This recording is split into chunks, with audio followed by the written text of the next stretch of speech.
Hello again, everyone. Welcome back to The Longest Journey. We have arrived in the Alatian village. Unfortunately, we have to pass a test to get into the to see the teller. I don't know why they have a test in order to get into the bank. That just makes no sense. Anyway, little Saina here said that she had learned the first tale already, and that's why she wasn't going to school, because she was advanced. So let's go ahead and talk to her. Maybe we can learn the tale from her. So how do you like playing with the Lego? Hi, April. I would totally have Lego with me. Actually, I probably wouldn't. Do you know one of the four tales of Wind, Stars, Sea, and Homecoming? More importantly, do you know the Rat's Tale? Do you know one of the four tales of winds, stars, sea, and homecoming? It's a test. There's always a Rat's Yes, my Tale. mommy taught me the tale of the stars. It's a really pretty story. Do you want me to tell it? Sure. Please, Saina, I would like that very much. Okay. This is my tale, the tale of stars, and I tell it to you in my own words, as it was told to me by my teacher, in her words. In the small village of Jinjay near the rumbling hills of Onion, there lived a girl called Mona. French She was onion a soup. curious girl, and she would always get in the way of grown Alatian. Go play somewhere else, they would say to Mona. But she didn't want to play with the other children. She wanted to be where the grown-ups were, to see what they were doing, no. and learn from Oh, them. yeah, it's interesting. What's But going one on? day, after getting many complaints from the pottery makers and guardsmen and I'm like, waiters and soldiers in the impulsive. village, Mona's mother told her that she wasn't to interfere with the grown-ups anymore, and that instead she could go play with the other children, or sit still and draw or work with clay. But Mona was always curious, and now, since she wasn't to be among the grown Alatian anymore, she decided to go exploring the forest that lay just outside of the village of Oh, I'm sure that'll Jinjay. be a great idea. She had many times been forbidden to enter the forest because it could be a dangerous Oh, place. yeah. But It'll be Mona fine. was very curious. Of course, she wasn't planning on going far into the forest, but then her eye caught sight of a white flufftail hopping through the tall grass, and Mona, curious I know that as feeling. gave Bunny! chase. The flufftail ran away into the forest, and Mona followed, blind to where she was going. I and do that in my neighborhood all the interested time when only I in catching see the a rabbit. white flufftail so that she could keep it as a pet. But then, after a good while, the flufftail disappeared into a hole in the ground, leaving Mona alone in a small clearing, somewhere deep inside the forest. She was exhausted after running after the flufftail for so long, and as she looked around the clearing at the unfamiliar trees and flowers, she realized that she hadn't been paying attention to where she was going. Yeah, that's gonna Not for happen. the first time, her curiosity had gotten the better of her, but this time it was serious. Mona was too young to fly, and she had very little sense of direction, and chasing the white flufftail had made her dizzy and tired. No one It taught was her how to getting follow darker, the and Mona was sun? all alone in the deep, dangerous forest, too sleepy and too scared to be able to go anywhere. Mona curled up with her wings wrapped around her under the leaves of a tree. making just And a began perfect, crying, delectable so it little got morsel really for a dark. monster. And somewhere, not far away, wolves started howling at the moon. Mona was so scared, she was petrified. But after a while, her exhaustion got the better of her. I hope she climbed a tree or She something. fell asleep. She woke up when she heard a voice calling her from somewhere far above. Looking up at the starry sky, Mona saw a vision of the spirits of 5 tellers gazing down at her. "You have let your curiosity lead you astray," said one. "You are lost, and you deserve to be lost," said another. Oh, that's "Poor just little rude. girl," said a third. "We will help you home," said a fourth. "But remember this," said the 5th spirit. "We will lead you back to your village and to your mother only if you promise us one thing." Okay, I'll kill them all. Promise, said Mona. "Whatever it is, I promise I will do it." "Very well," said the 1st spirit. "You will make the story of this night into your own tale, and you will call it the Tale of Stars. It will be a tale to warn the curious to be careful," continued the 3rd spirit, "and to not let their curiosity get the better of them.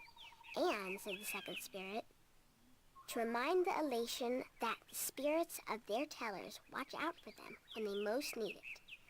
And so the spirits of the 5 tellers guided Mona through the forest, and by dawn she was home. And Mona did tell her tale, the tale of stars to everyone in the village, so that everyone would remember that the curious must be cautious, and that the spirits of the tellers are always watching. And judging. This was my tale, the tale of stars, and I told it in my own words as my teacher did to me. That sounds rehearsed, though. That was a beautiful tale, Saina. Sorry if I fell Thank asleep you. a bit there. Bye-bye, Saina. You're leaving again? I wish you could stay. Oh, I Me got a too, world to Saina, save. Believe me. Plus, playing Lego. Anyway, alright, so we got one story. Let's see. There was an old guy back this way. He might know one of the stories. It's an old guy doing nothing. He probably would know a story, right?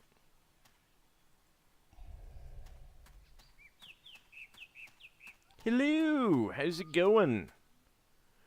Thanks. Do you know one of the four tales of wind, stars, sea, and homecoming? Oh, yes, I know the tale of the stars. I already heard that one. Let me get into it right now. No, stop. I heard it already. First, this was a tale told to me. Oh, God. Do you know one of the four tales of winds, I'm horrible. stars, sea, and homecoming? Mine is the tale of sea, human. Would you mind telling it to me? I would be happy to do so. This is the tale of sea, told in my own words, as it was told to me by my teacher in his words, and to him by his teacher in his words. This was a very, very long time ago, when the Alatiens were a strong people, and we could spend days riding the hot winds above the seas. We hunted fish then, and we were at war with the Merum, the wet-tails. Acalis was one of the strongest warriors there was. His claws were sharp and long, his beak pointy, and his teeth strong.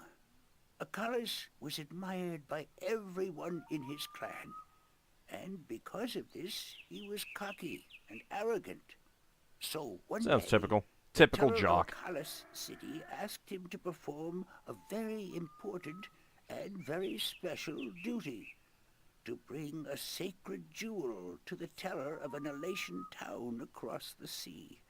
This But particular he swapped it jewel out for was very paste. important because it signified a union between the two towns, and it would benefit the people of both that it was delivered safely and promptly. Well, you didn't do it with a marriage? Acalis grinned Odd. and told the teller that he would deliver the jewel both quickly and safely, and that she was not to worry. But the teller did worry, because Acalis was young and too sure of himself. Well, maybe the teller should have given it She to someone wanted more to worthy. test him, and to teach him that sharp claws, a pointy beak, and strong teeth are not all a warrior needs. But That a unfortunately, warrior he must failed that also and be died. wise and careful. So Acalis set out across the sea on his flight. It was on the fourth day that he spotted something in the water that caught his attention. And forgetting his duty and following his curiosity, I'm detecting a Acalis theme here. dived towards the water to investigate. When he came closer, he saw that there were Merum in the water, foolishly hunting close to the surface, and Acalis saw an opportunity to again prove his might as a great warrior to his people, and to capture the fins of a few wet-tails. But this time, Acalis' arrogance got the better of him. How did because they the know he'd be Merum flying had overhead? set a trap. As he dived towards the Merum with his claws, a spear shot up from the water to hit him. Acalis struck the water and dropped the jewel he was carrying. Surprised Merum didn't And murder it him was all at he that could point. do not to drown. Acalis was bleeding, and the Merum were grabbing onto his wings and his legs, but he fought bravely, and finally he managed to escape. But even though he now lived, he was dead inside. Oh, like most adults, Because okay. the shame of losing the sacred jewel would always be with him. Yeah, again, luckily it was Acalis paste. could not return to his village because he had neglected his duty to his teller and to his people. And so he went away to a small island where he could be alone. Forever To alone. himself and his people, Acalis now became the lost one. He who had been on a sacred mission, but had failed in his arrogance. Who hasn't A failed in year their arrogance passed, at some point? And one day, Acalus met with human traders from a ship that came close to his island. From the traders, Acalus heard speak of a hideous creature that lived in the sea, the Octowoe. The Octowoe was said to have a third eye, like a jewel, and that this eye pulled hapless sailors into its deadly eight-armed grasp. It's just an Acalus knew octopus. immediately that the Octowoe's third eye had to be the jewel that he That's a lost in bit the of a sea leap. a year ago, and he now saw the opportunity to redeem himself. But Alatian were not used to water, and the thought of submerging himself in the cold, harsh ocean chilled Acalus to his heart. But he was the lost one, and if in his death he could at the very least redeem himself, to his own heart then it would be worth it. Would it though? So Acalus fashioned himself a spear, because in the water his claws and his beak would be too slow, and he flew out to where Just the get a ring of Octowoe free was action. last seen. And then Acalus dived into the sea. The dark water closed in on him, and his wings and legs went numb. But still Acalus kept pushing down until he saw the lair of the Octowoe. How is he not drowning? Spotting Acalus, the Octowoe attacked, and Acalus saw the monster's third eye, his sacred jewel, shining bright in the darkness. And his heart was filled with a sense of duty and courage that he had never felt before. But as he began fighting the eight-armed monster, Acalus realized that if he were to fight like he usually did, he would not stand a chance. He would have to think differently. And so Acalus tricked the Octowoe into following him through a tight chasm where the monster got stuck. And then he swam above it, and using his spear, tipped a rock on top of the Octowoe. Well, now that's just dirty Swimming fighting. back down again, the Octowoe was flailing helplessly. Now, almost out of air, By that Acalus time, my took lungs the were sacred aching for jewel air. from the Octowoe's head and swam back up. Finally, Acalus How long was he had down there? delivered the Half an sacred hour, an jewel hour? to the town across the sea. And upon returning to his village, he went to the teller, Was he bowed his Titus or head, something? and said, "Forgive me, teller, for in my arrogance I thought I could do everything. But I could not, and I became the lost one because of it." "You were lost," said the teller, "but you are no more. Now you are Because dead. now you and see we will the cut your head limits off. of your own strength, and you will know that a warrior must be careful and wise, in addition to being strong and fierce." This was the tale of C, and I told it in my own words, as told to me by my teacher. Even though it is very much rehearsed. Okay. So we got another one of the stories.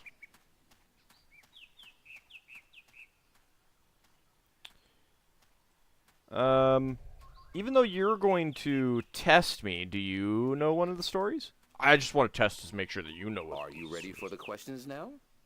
No. No, give me some time to prepare. Then return when you are ready, and I will test your knowledge of the four tales. Okay, maybe it's the other guard. I'll talk to the woman in a moment. Since she's there, right there, at the, you know, in the same screen. I'll get her last. Since I know that she has one. Hello! Let me just clip through your arm again. Do you know one of the four tales of winds, stars, sea, and homecoming? Do you know one of the four tales of winds, stars, sea, and homecoming? After all, you're one of only Mine 5 is the tale of Alatians winds, that I know of. Windbringer. Do you wish to hear it? Very much. Then I shall tell it. This is the tale of winds, my tale, and I pledge to tell it in my own words, as told in turn by my teacher. In the village of Karan, in the mountains of tall winds, there lived a young Alatian woman named Iwana. Iwana had one desire above all others, to soar higher and farther than anyone else. Well, her wings are going to melt Even if she though does her that. wings were no broader, nor her body sleeker than anyone else's, she pursued this foolish desire without rest. And as time passed, she did soar higher, and she did fly farther than the other young Alatian in her village.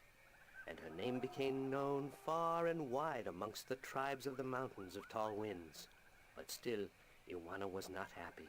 Yeah, that's pretty She was typical. not happy because, in her vanity, even though she was a better flyer than almost everyone else, and to her eyes, she was still not good enough. She wanted to be so much better than anyone else that she would be remembered for all time as the best flyer amongst all the Alatian. And so one day, Iwana decided she should to bang climb Zoom to to the moon. top of Mount Bakta'ana, the Tower of Light, and to soar from those giddy heights to the ends of the world. Well, Her she needs to friends wear a and hubcap on her family chest pleaded with then. her not to, because every Alatian knew that to soar from such heights was dangerous. That at such heights the air was thin and the winds treacherous. But Iwana would not listen, and on a cold and clear morning she climbed up the Tower of Light to the rock and the ice at the very top. From there she could see to the ends of the world, and it brought tears to her eyes to know that now, finally, she would be greater and better than any Alatian before her. And so Iwana spread her wings and leaped off the mountain. And plummeted to her death. Those who watched her from far below said that for a split moment Iwana soared, and she soared higher and farther than any Alatian before or since. But then the treacherous winds caught a hold of her, and the thin air made her plummet towards the ground and to fall to her death amongst the rocks at the base of the mountain. In her vanity, Iwana could not see beyond her desire to be the very best. And vanity always stands to fall. So in other words, you should always be average. The tale of Got it. winds, my tale, and I told it in my own words, as told to me in turn by my teacher. Not entirely sure that these are the best lessons that we should be taking from these stories. I don't know.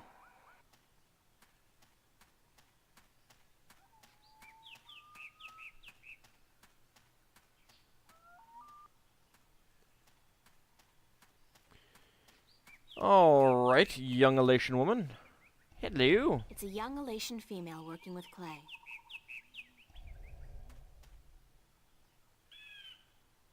Be careful, don't come too close. I'm almost done with this pot.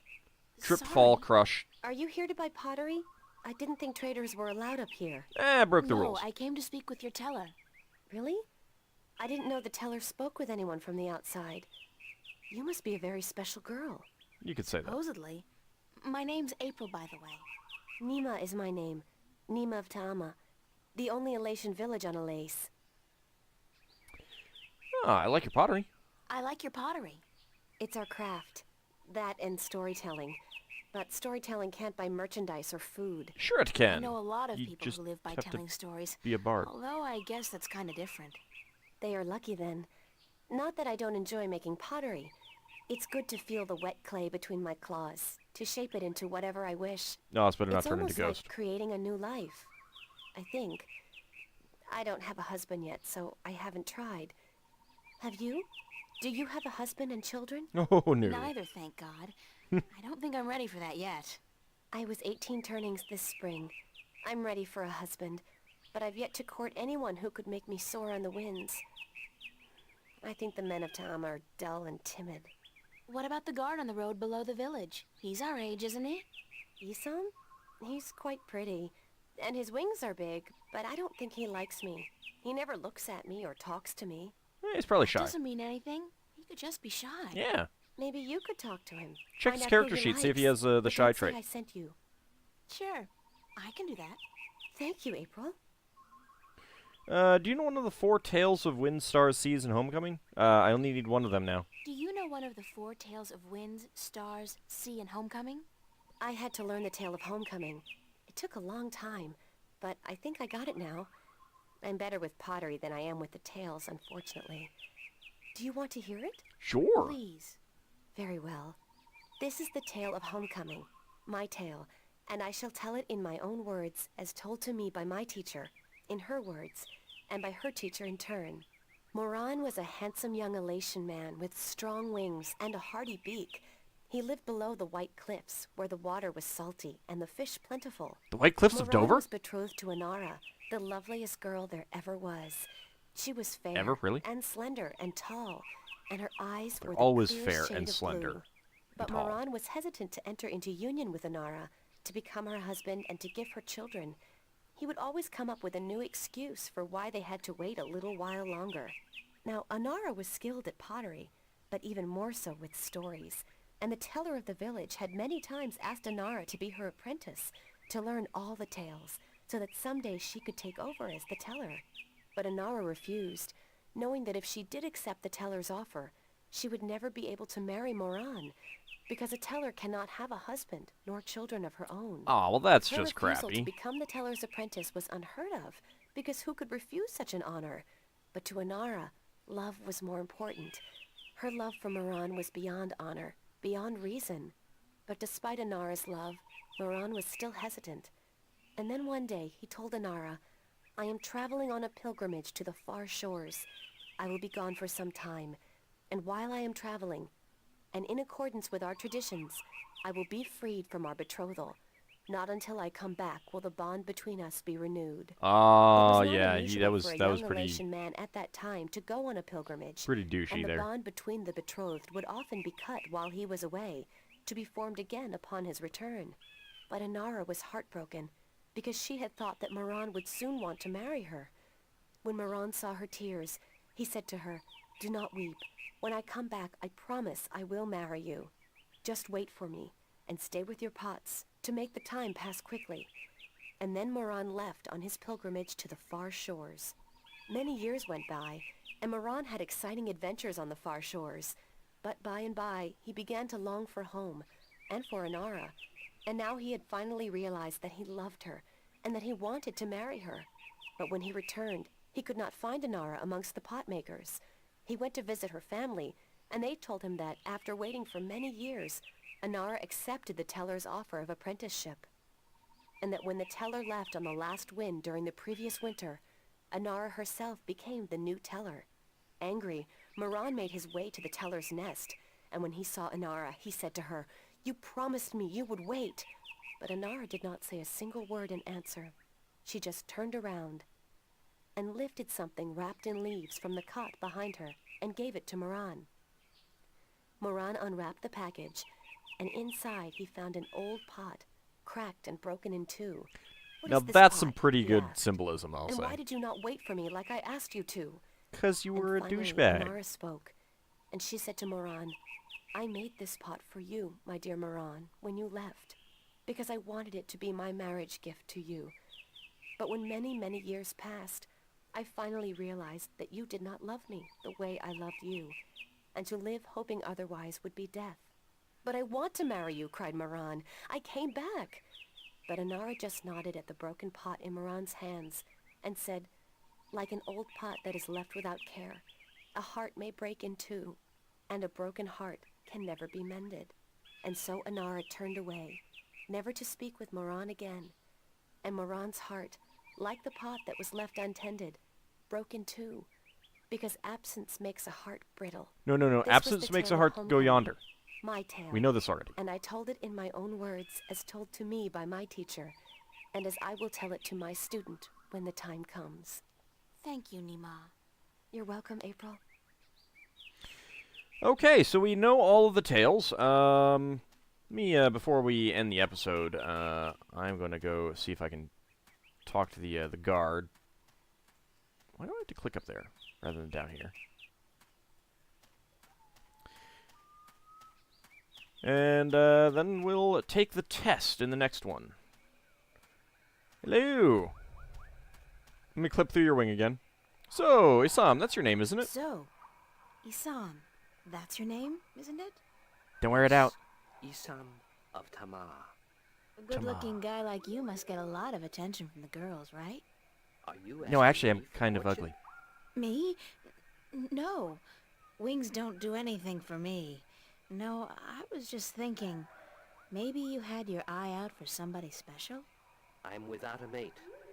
The women of Tamar are cold and unfriendly, and whenever I try to talk to one of them, she ignores me.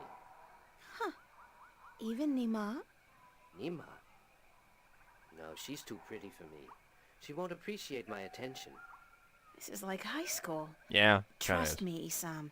You go talk to her one of these days, and I'm sure you'll find you have a lot in common. Just be yourself, okay? You think so? Perhaps you are right. I will do as you say, Windbringer. Thank you. Yes, this is a command Thanks from for the your emissary. help. I mean, Windbringer.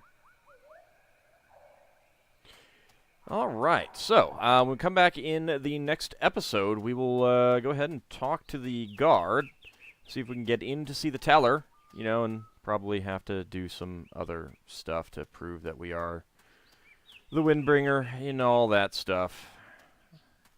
Isn't it always the way it goes? Anyway, that will be next time. See you then, everyone.